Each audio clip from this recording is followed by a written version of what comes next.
સાહેબ કોઈ દિવસ જો તમે કોઈ નિંદા કરો ને તો તમારી પોઝિટિવ એનર્જી ઘટે છે. કોઈના ઝઘડો કરો ને તો પણ તમારી પોઝિટિવ એનર્જી ઘટે છે. તમારે કોઈના હાથે આવો સમય વેડફાટ નહીં કરવાનો નિંદામાં અને ઝઘડામાં, નહીંતર તમારા જે સારા વિચારો છે એ તમારા ઘટે છે. એ મારા અનુભવની વાત કરું છું.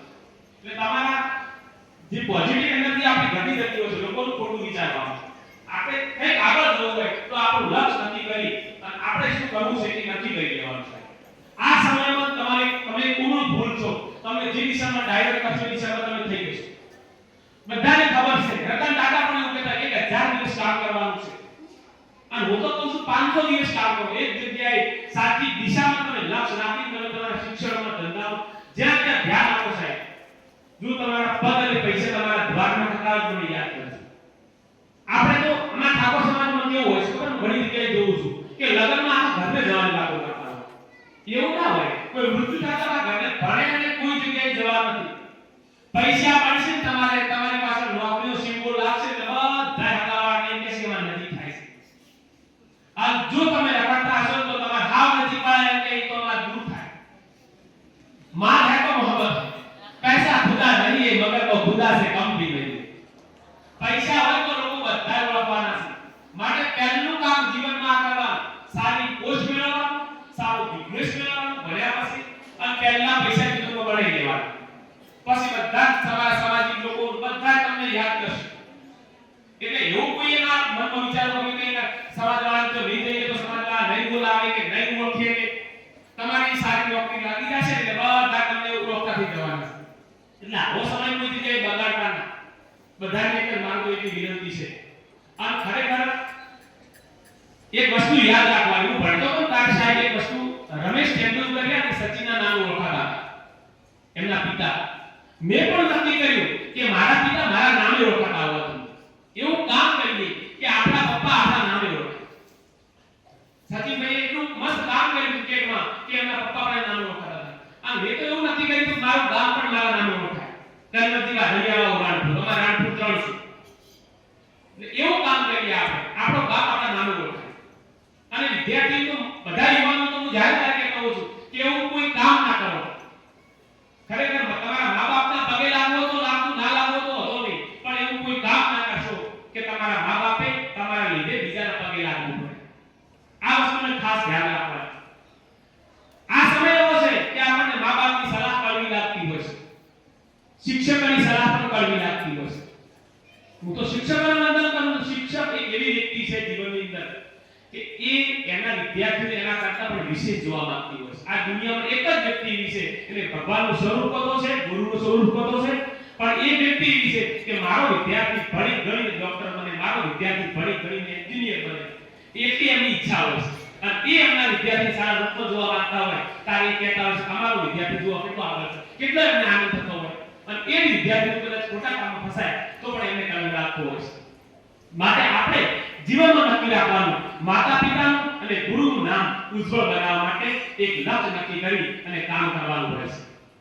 એટલે ખરેખર આ સમયની અંદર તમને મા-બાપની સલાહ કરવી લાગતી છે, શિક્ષકની સલાહ પણ કરવી લાગતી છે. કારણ કે આ એક સમય હોય છે, મારો પણ વીતી ગયો, મને ખબર છે કે આ સમય જુવાનીમાં આપણને કોઈ કહે કે તો આપણે રીસ આવે કે તો ખોટા કચકચ લેતા નહીં. પણ મા-બાપની કચકચ અને ઘડિયાળની કટકટ કોઈ સાધારણ ના હતા. મા-બાપની કચકચ છે ને એ તમારા જીવનના સુધાર માટે છે, અને ઘડિયાળનું કટકટ છે ને એ તમારા જીવન કે 12 સાયન્સ કરે છે, પણ ઘરમાં કોઈને આવો કહેતા નહીં શીખે બોલું એ પણ નહીં ચાલે. આપણા ઘરમાં કોઈ આવે તો રસ્તા મોઢે આવો કહેવાનું. તમે ભલે ડોક્ટર બનો, તમે સારા વિદ્યાર્થી બનો, લોકો તમને સ્વભાવથી ઓળખશે. હવે એક સમય એવો આવ્યો છે કે લોકો આપણને આપણા પૈસાથી નહીં ઓળખતા, આપણો સ્વભાવ સારો હોવો જોઈએ. તમારા સ્વભાવથી આખો પરિવાર તમને સપોર્ટ કરતો હોય છે. અને સ્વભાવ સારો હોય ને, તમારો ચહેરો હસતો રાખવાથી સાહેબ એક ફોટો સારો આવતો. પરમાત્માએ આપણી સિસ્ટમ જબરદસ્ત બનાવેલી હોય છે. આપણે એવું કહેતા હોય છે હું કશું કરતો નથી હોતો, બસ એને સમર્પિત થઈ જવાનું. અને ભગવાન દરેક સિસ્ટમ બનાવેલી જ હોય છે. એ રીતે આ સિસ્ટમ આખી ચાલી જવાની છે. તમે હશો નહીં હોય કોઈ ફરક પડવાનો નથી, પણ બાકી આ સિસ્ટમ એને બનાવી છે એ રીતે. અને ખરેખર આ મોબાઈલ છે ને થઈ ગયા છે અને ઘણા ભાઈઓ હાગો પણ તૂટી ગયા છે. એટલે મોબાઈલના 2-3 નુકસાન હોય પણ ફાયદા પણ હોય છે. જો અમે મોબાઈલને સારી રીતે વાપર્યો, આજે આખું વિશ્વ ફોલો કરી રહ્યું છે અને ગુજરાતમાં સૌથી વધુ ફોલોવર મળી ગયા છે. તો તમે પણ, હું એફબી ઉપર ક્યારે ધ્યાન નથી આપતો, મારો માણસ રાખેલો છે અને ઇન્સ્ટાગ્રામ પીને લંબાડે છે. મારા મોબાઈલથી કોઈ લેવા દેવા જ નથી. હું તો ખાલી બોલું એટલું છે, બાકી મોબાઈલને મારે કોઈ લેવા દેવા નથી. મોબાઈલમાં સમય ઘણો વેડફવાનો જ નહીં, નક્કી રાખવાનું. બે પણ સપોર્ટ કરજો. તમારા મા બાપે ખરેખર ખૂબ તમારા ઉપર મોટી મોટી આશાઓ રાખી હોય છે. હું તો ઘણી વાર કહું છું કે મા બાપ મોટા મોટા સપના જોતા હોય છે, મારો સંતાન ભણી ગણીને આમ કરશે, મારો સંતાન મોટો થઈને આમ કરશે, અને એ જ સંતાન સાહેબ ભણી ગણીને ગેમના રવાડે સડી જાય, દારૂના રવાડે સડી જાય. સાહેબ મા બાપને કેટલું દુઃખ થતું છે.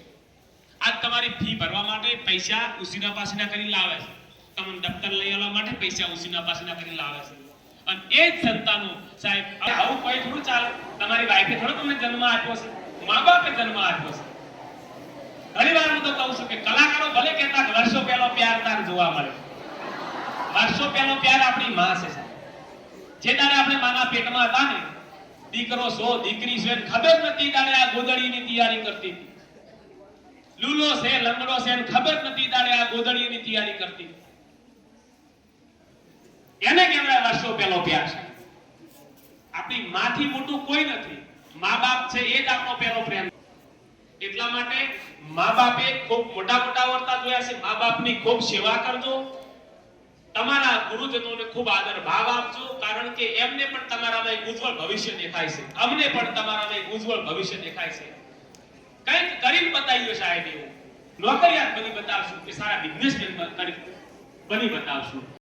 આપનો કિંમતી સમય, શિક્ષણનો એક કિંમતી સમય મારા તરફ ફાળવ્યો છે, એ બદલ ખૂબ ખૂબ આભાર. ગમે ત્યારે મારા ફાર્મની પણ આપ મુલાકાત લઈ શકો છો. હમણાં અમે લગભગ પિનરસિંગ તેલ